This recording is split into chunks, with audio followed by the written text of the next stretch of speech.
अस्सलामु अलैकुम वरहमतुल्लाहि वबरकातुहू। आप तमाम बच्चों का जेटी एकेडमी के अंदर खैर मकदम है।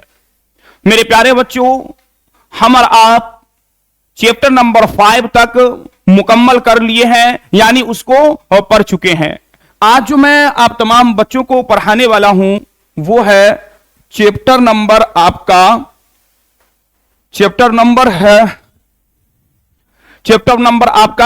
6।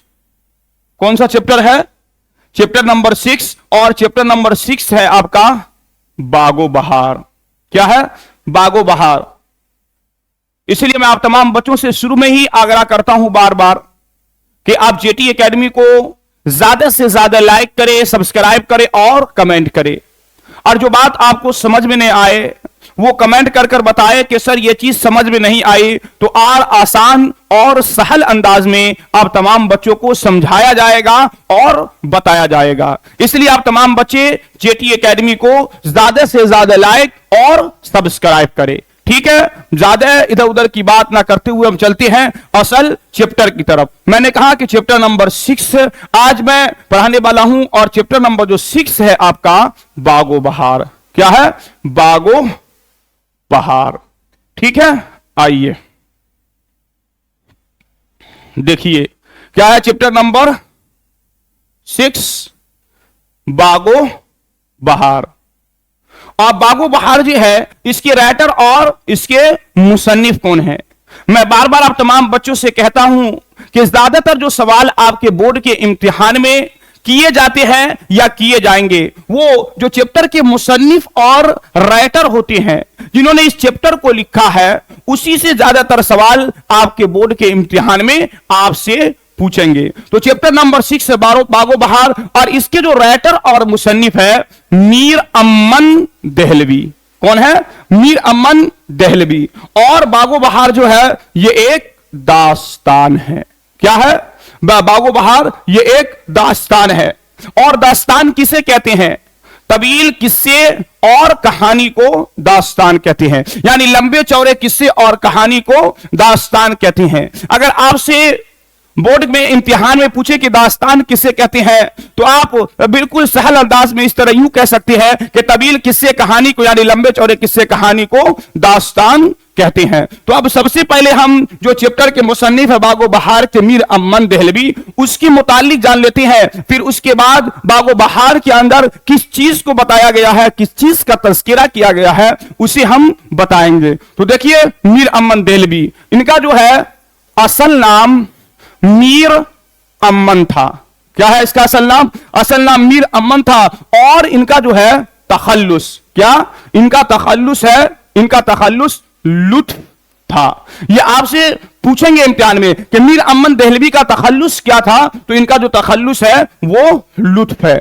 ठीक है, आप देखिए पैदाइश, इनकी पैदाइश कहां हुई? इनकी जो पैदाइश हुई है दिल्ली में हुई है। इनके बारे में ज्यादातर मुहक्किकीन का तज़किरा, निगारों का ये राय है कि ये कब पैदा हुए, कहां पैदा हुए, इनके कब पैदा हुए, इनके बारे में ज्यादातर मुख्तलिफ किस्म की बातें हर एक ने बताई है। लेकिन हमें इतना याद रखना है कि मीर अमन की जो पैदाइश हुई है, उनकी पैदाइश कहां हुई है? उनकी पैदाइश दिल्ली में हुई है। बिल्कुल सहल अंदाज में अब बताते, बहुत सारे ने बहुत सारी बातें कही है कि इनकी पैदाइश यहां हुई वहां हुई। बिल्कुल सहल अंदाज में आपको समझना है, इनकी जो पैदाइश हुई है दिल्ली में हुई है। ठीक है, और मीर अमन देहलवी वहीं पले और बढ़े, यानी वहीं दिल्ली में रहकर वो पले और बड़े हुए मीर अमन देहलवी। आप देखिए उनके अजदाद, यानी मीर अमन के परदादा मुगल बादशाह के साथ रहते थे,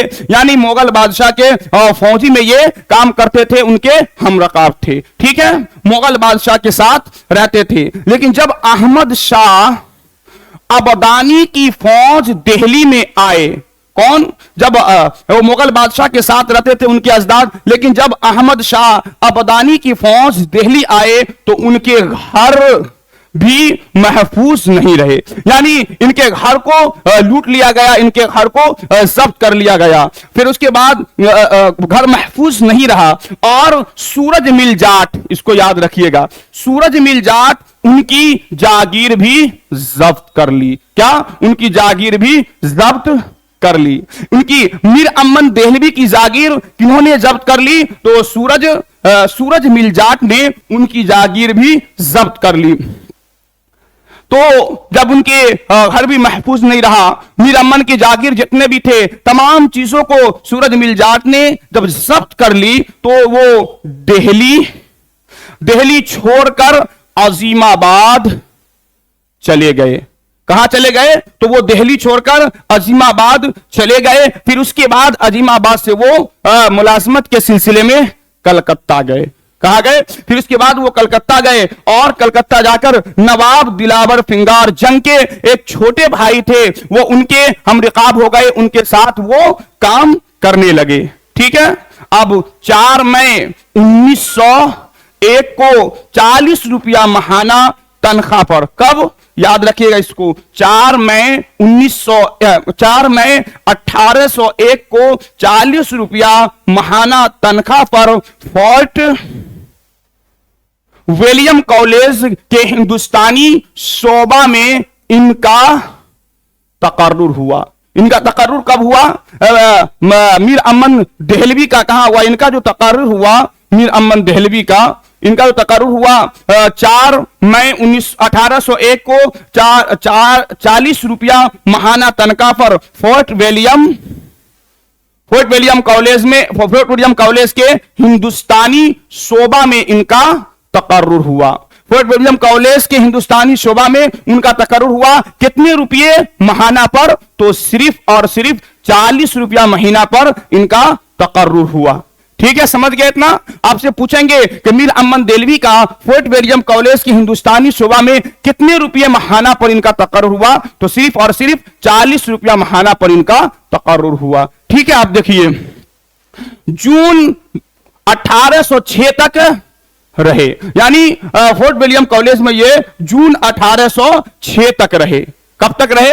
1806 तक रहे। अब देखिए, मीर अमन देहलवी के बारे में आता है कि वो फारसी के अच्छे जानकार थे, यानी फारसी जो है वो बहुत ज्यादा अच्छे तरीके से वो जानते थे। तो देखिए, फारसी के मशहूर किताब इखलाके मोहसिनी का, इखलास फारसी की एक मशहूर किताब है। कौन सी किताब? इखलाके मोहसिनी।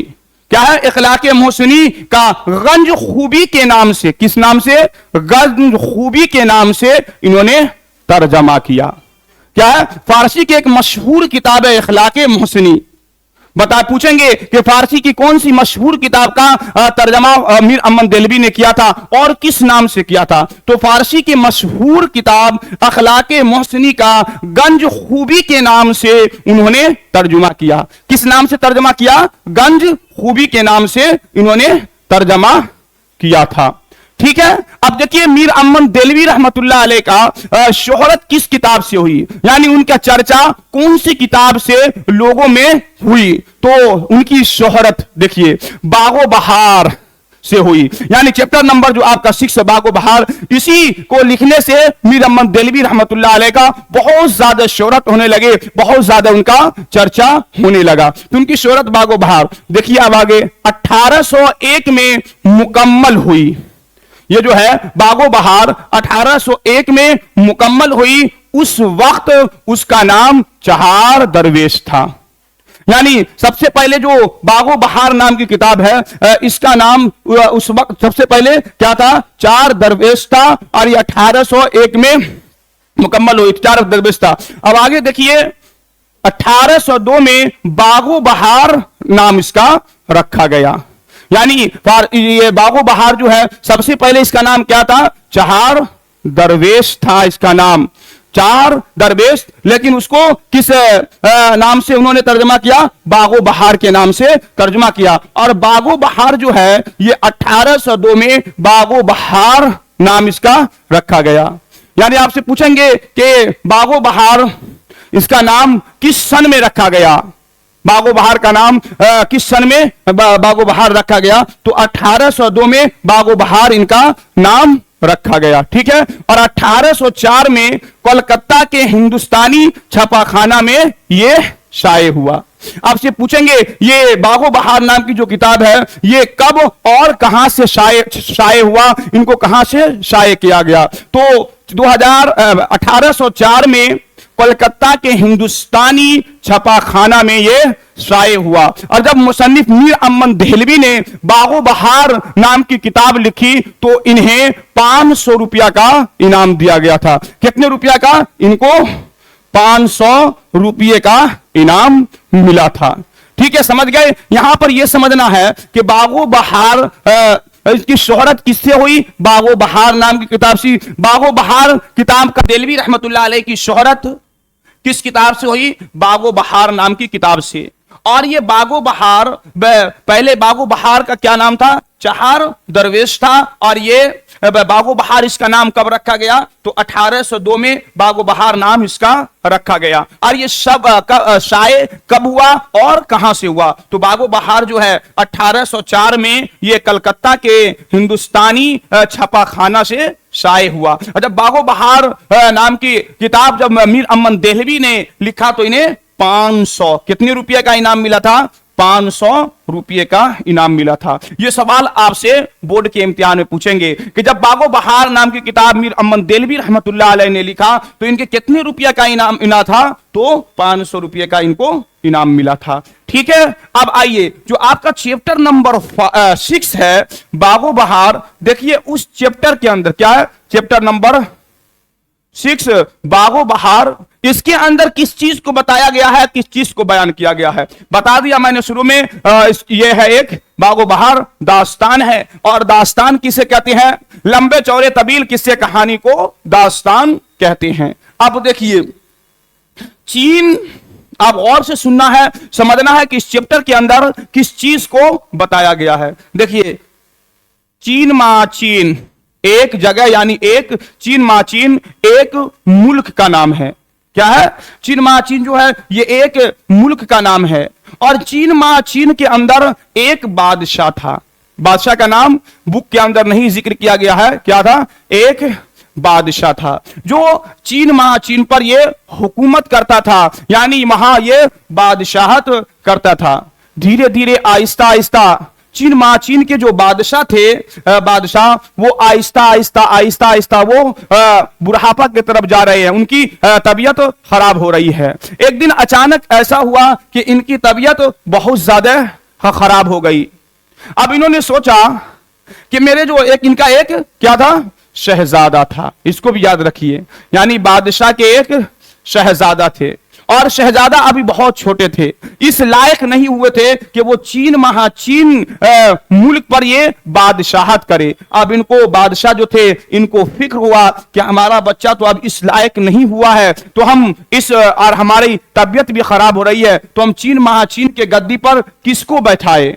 तो इनके जहन के अंदर एक बात आई कि मैं अपने भाई को पहले बैठा उस गद्दी पर बैठा देता हूं और उनको नसीहत करेंगे कि जब मेरा बच्चा शहजादा इस लायक हो जाए तो फिर उसको तुम चीन महाचीन के मुल्क पर बादशाहत पर उनको बैठा देना। ठीक है। तो बादशाह ने उसका एक नौकर था। कौन? नौकर जिसका नाम था मुबारक। क्या था? बादशाह का एक नौकर था जिसका नाम था मुबारक। तो बादशाह ने मुबारक से कहा कि अब हम तो बुरे हो गए हैं, हमारा कोई ठीक नहीं, हम कब अल्लाह ताला के प्यारे हो जाएंगे, और हमारा शहजादा भी अभी इस लायक नहीं हुआ है जिसको चीन महाचीन के गद्दी पर उनकी बादशाहत पर उनको बैठाए। तो मुबारक से कहा कि उनके जो चचा है शहजादा, यानी हमारा जो छोटा भाई है, उनका चचा यानी शहजादा का चचा और बादशाह का छोटा भाई है, उनको बुलाओ, उनको इस गद्दी पर बैठा देते हैं और उनको वसीयत कर देते हैं कि जब मेरा शहजादा इस उम्र को हो जाए, यानी चीन महाचीन के गद्दी पर बैठने के लायक हो जाए, तो तुम उसको उस गद्दी पर बैठा देना। तो मुबारक जाते हैं उनके भाई यानी बादशाह सानी, क्या है? बादशाह सानी, यानी उनके छोटे भाई को मुबारक बुलाकर उसके बड़े भाई जो चीन महाचीन के बादशाह है उसके पास लाते हैं। और उसके भाई जब बादशाह अव्वल के पास आते हैं तो उनसे कहते हैं कि मेरी तबीयत सही नहीं रहती है, मेरी तबीयत खराब हमेशा रहती है, मैं और मेरा शहजादा भी अभी इस लायक नहीं हुआ है जिसको मैं उस गद्दी पर बैठा हूं। अभी मैं तुमको इस गद्दी पर चीन महाचीन की गद्दी पर बैठा देता हूं और बाद में जब हमारा बच्चा इस लायक होगा तो फिर तुम उसको चीन महाचीन के गद्दी पर उसको बैठा देना। उनके भाई यानी शहजादा के चचा ने कहा ठीक है। उसके बाद बादशाह का कुछ दिन उसको इस गद्दी पर बैठा देते हैं, उसके चचेरे वो अपने छोटे भाई को। फिर उसके बाद बादशाह का जो है इंतकाल हो जाता है, यानी बादशाह अव्वल का इंतकाल हो जाता है। अब बादशाहत जो चीन की बादशाहत उनके भाई यानी शहजादा के चचे के कब्जे में आ जाता है, चचे के कब्जे में आ जाता है। मेरे प्यारे बच्चों, बादशाहत जो है हर एक को अच्छी लगती है, कुर्सी हर एक को अच्छी लगती है, कुर्सी किसी को खराब नहीं लगती है। कोई शख्स नहीं चाहता कि हमारी जगह कुर्सी पर कोई दूसरा शख्स आकर बैठ जाए। जब ये बादशाह सानी चीन पर हुक्मरानी करने लगा और शहजादा जब बड़ा हो गया तो इनके चचा के जहन के अंदर आया कि चीन की बादशाहत हम कैसे छोड़ दे। अब एक साजिश रचता ये कि किसी तरीके से शहजादा को खत्म कर दिया जाए, यानी शहजादा को मिटा दिया जाए, शहजादा को मार दिया जाए। तो बादशाह जो है बादशाह सानी यानी शहजादा के चचा, वो एक नौकर था मुबारक, फिर से वो मुबारक को बुलाता है, बादशाह यानी मुबारक को बुलाता है, क्योंकि ये जो मुबारक है उनके बादशाह अव्वल के भी ये नौकर थे और बादशाह सानी के भी ये नौकर है। ठीक है, फिर वो इनको बुलाते हैं, बादशाह सानी मुबारक को यानी नौकर को बुलाते हैं और उनसे कहते हैं कि ये शहजादा तो अब इस लायक हो गया है कि वो चीन महाचीन के गद्दी पर हुक्मरानी करे। हम चाहते हैं कि इसको किसी तरीके से निपटा दिया जाए, यानी किसी तरीके से इसको खत्म कर दिया जाए, ताकि जो चीन महाचीन के गद्दी पर हम बैठे हुए हैं हमेशा उस पर हम बैठे रहे। मुबारक जो है बहुत चालाक था। इन्होंने इनके वालिद का भी नौकरी करते थे, इनका ये रोटी पहले से खा चुका था, वो पहले से इनका रोटी ये खा चुका था। तो फिर वो मुबारक जो नौकर था वो शहजादा के पास जाता है और शहजादा से कहता है कि तुम्हारे चचा तुम्हारे खिलाफ ऐसी ऐसी साजिश करता है, तुमको इस दुनिया से निपटाना चाहता है, खत्म करना चाहता है। फिर शहजादा फिर बादशाह सानी यानी उनके चचा के पास आते हैं और उनके चचा से कहते हैं कि शहजादा को निपटाने के बजाय आप हमको मेरे साथ उनको लगा दीजिए, हम बहुत दूर दराज जंगल में इसको ले जाकर छोड़ देते हैं। और जब लोग इसके बारे में पूछेंगे कि बादशाह अव्वल के शहजादे जो थे वो शहजादे कहां चले गए, तो आप लोगों से कहिएगा वो तफरी करने के लिए गए थे, किसी शिकारी ने उसको खा गया या वहीं कहीं वो दूसरी जगह चले गए। ठीक है, वो दूसरी जगह कहीं चले गए। तो मुबारक फिर बादशाह सानी के पास आते हैं और इन तमाम चीज को बताते हैं। वो तैयार हो जाता है और बादशाह सानी के पास लेकर आता है और फिर मुबारक शहजादे को लेकर सुबह होकर निकल देता है। फिर जब वो रास्ते में जाता है तो उनको तमाम माजरा बताता है कि तुम्हारा चचा वो निमक हराम है, गद्दार है, वो तुमको इस दुनिया से जो है मिटाना चाहता है, इस दुनिया से खत्म करना चाहता है। मैं उसके साथ ये साजिश करके तुमको यहां से लेकर निकला हूं। अब तुम्हारी मदद चीन की बादशाह तुम्हारे पास एक ही शर्त पर आ सकती है कि तुम्हारे वालिद के एक दोस्त थे मलिके सादिक, ये जिनों का बादशाह था, यानी तुम्हारे वालिद के ये दोस्त थे, तुम इसके पास चलो, वो तुम्हारे वालिद के हमदर्द थे, उनके पास चलोगे और तमाम माजरा को बताओगे तो तुम्हारी जो बादशाह तुम्हारे चचा जो हुक्मरानी कर रहा है तुम्हारे जगह पर, वो तुमको तुम्हारे चचा से नजात दिला देगा और तुम्हारी बादशाहत को वो लौटा देगा। तो मुबारक लेकर शहजादे को मलिक सादिक के पास चल देते हैं और शहजादे रास्ते में मलिक सादिक के लिए अतर अतर और बखोर अतर